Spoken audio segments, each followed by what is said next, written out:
Here we are going into 2025, and I can very much assure you the era of the golden watch is dead. We are not getting golden watches. We are not going to be working in large organizations for 30 plus years and then being able to simply retire on a pension. That world doesn't exist anymore. And if anyone thinks that it does, I want you to show me examples of it because I don't think it does. Welcome back into the channel. My name is Tom, and I'm the founder of Vertical Motion, where we help good people become great leaders. If you're interested in moving up in your career to the executive level, this is the place to learn how to do that. Have more about that down in the link in the description. Today, what we're talking about is the era of the golden watch. I think most of us that are watching this channel understand that the world is not the way it was in the 1960s and 1970s. It's also really sad when we see glaring examples of this happen. And I want to read to you something that I just saw on LinkedIn. One of our clients shared this in our community. He mentioned that a friend of his has 38 years of experience, lifetime service to General Motors, and he was laid off by an email at 5 in the morning. 38 years of tenure with General Motors, and he was laid off in an email at 5 in the morning. Think about that. Think about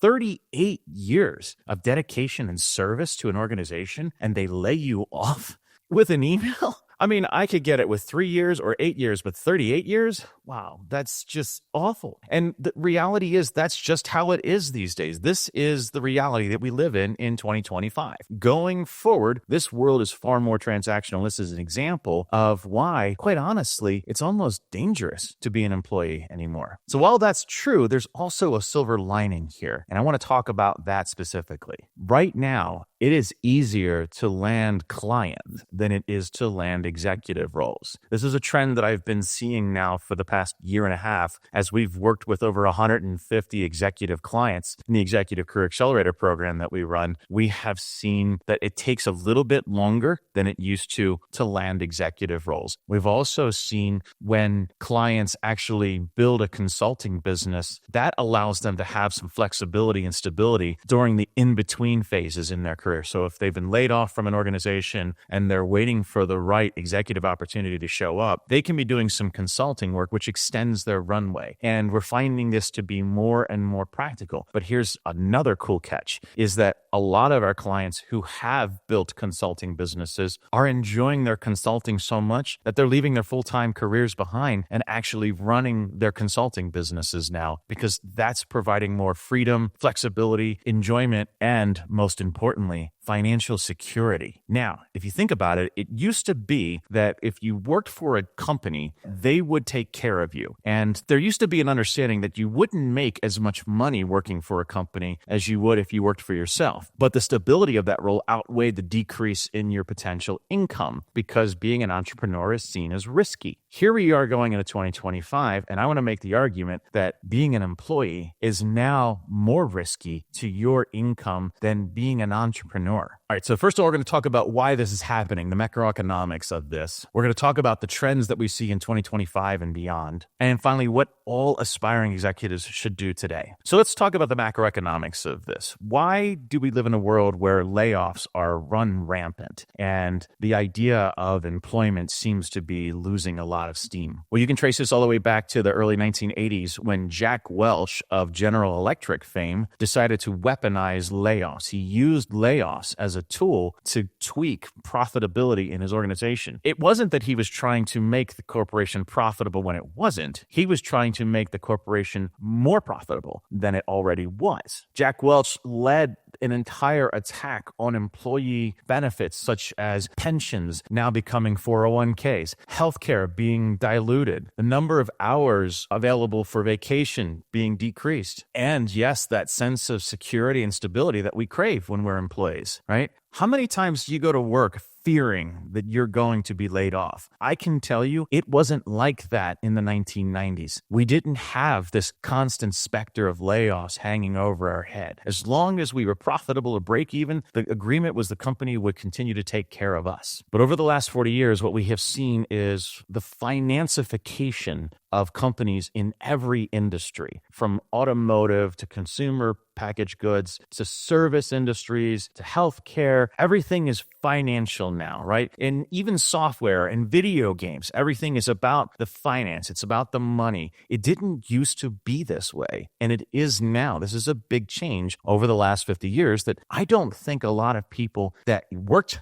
in the 80s and 90s actually see how bad it's gotten until they get laid off with an email after 38 years of service. So these business leaders, they feel like they can use layoffs as a tool to keep employee engagement high and keep people motivated to work because they're afraid of losing their jobs. But think about it, right? You have a bad quarter, well, there's layoffs. Good quarter, layoffs. Record profits, record layoffs. It's all about goosing the numbers as high as you can get them so that CEOs and CFOs can unlock massive bonuses, because their compensation is now tied to the success of shareholders, not their employees or their customers. We're also seeing a huge push in just about every Fortune 500 company to go towards AI. And the reason behind this push for AI in these companies is to replace noisy, messy humans with simple, easy to control robots. We've also seen a big trend towards the gig economy ever since the middle 2010s. You've seen Uber and DoorDash and these kind of organizations show up where people are contractors doing gig work. They do this thing, they do that thing, and then they move on to someone else, right? So gig work has really grown in the last decade or so. Now what we're starting to see is gig work for executives. So you'll hear about fractional CTOs, fractional CFOs, fractional COOs. It's really a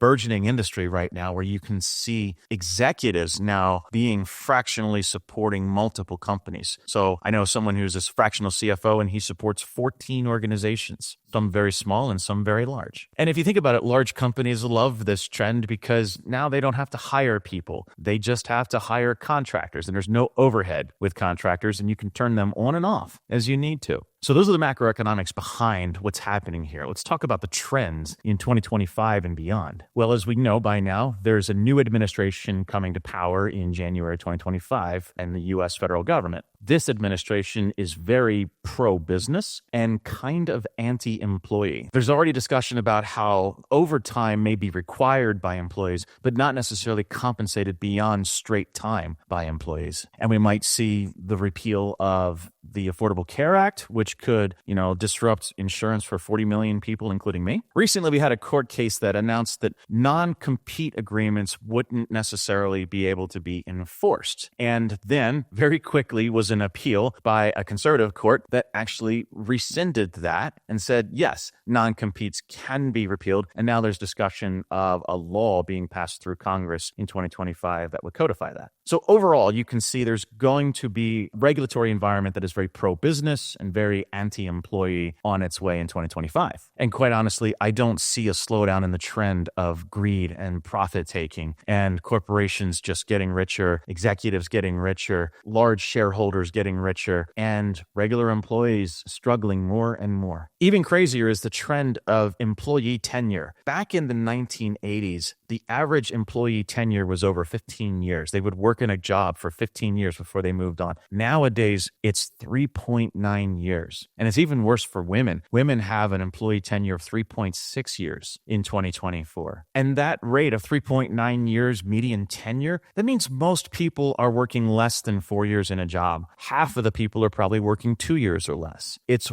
really wild how low this tenure rate is. It means that there's massive attrition and turnover constantly happening all the time. And so all this tribal knowledge is being lost. Now, organizations are building systems to not have tribal knowledge, and they can just plug in gig workers, which is what we're talking about here. And quite honestly, I just see this growing bigger and bigger. Layoffs will increase in frequency and in depth. And quite honestly, many of the smartest and brightest people out there, they're sick of this. They're going to get off of this seesaw of hired, fired, hired, fired, hired. They're going to get off of this and they're just going to go do consulting because quite honestly, and I really believe this, in 2025, the risk of entrepreneurship is now going to be lower than the risk of staying employed as a W-2 employee. So let's say that you're in the market for a corporate executive role. You want to move up to the VP level or the C-suite level. You're currently a director or senior manager. What does this mean for someone like you? Well, it means a couple things. One, I strongly encourage you to consider building your own business, a consulting business. This is forming a simple LLC, getting a little bit of legal help, getting a little bit of like blocking and tackling, like getting bank accounts set up, getting EIN from the IRS. And I can make a whole video about how to start your consulting business. But you should go ahead and put all of the mechanics together and understand how to build your own consulting business. This will allow you to make money as a consultant while you find yourself in between roles, which invariably in 2025, we're going to see record layoffs. And so lots of great people who have lots to offer their organization will be on the street. Those people, they'll have to live off of their savings during that time unless they find a new way to generate some income. Now, consulting income may or may not replace your full income, but every little bit that you add helps keep things together for a little bit longer. It extends your runway, but more importantly, it keeps you engaged, it keeps you active, and all of the things that you have to do in order to market and promote yourself as a consultant are exactly the same things that you have to do to market and promote yourself as a senior executive in an organization. So building a consulting business makes a ton of sense for executives. And most executives that I know at the C-suite level, they have consulting businesses because those roles don't show up as often as lower level roles. So there may be a gap of 3, 6, or 12 months in between major roles. So they have to be doing something during that time other than worrying about whether the recruiter's going to call them back or not. And that's where the consulting work comes in. It keeps their skills fresh. It keeps their network hot. It keeps them focused on promoting themselves out there so that other people can know what they're capable of doing. Even if you are currently employed, it makes sense to figure out how to prepare yourself for a layoff. And this is one of the ways to do that. You want to build yourself a robust network. I talk about that all the time on this channel, but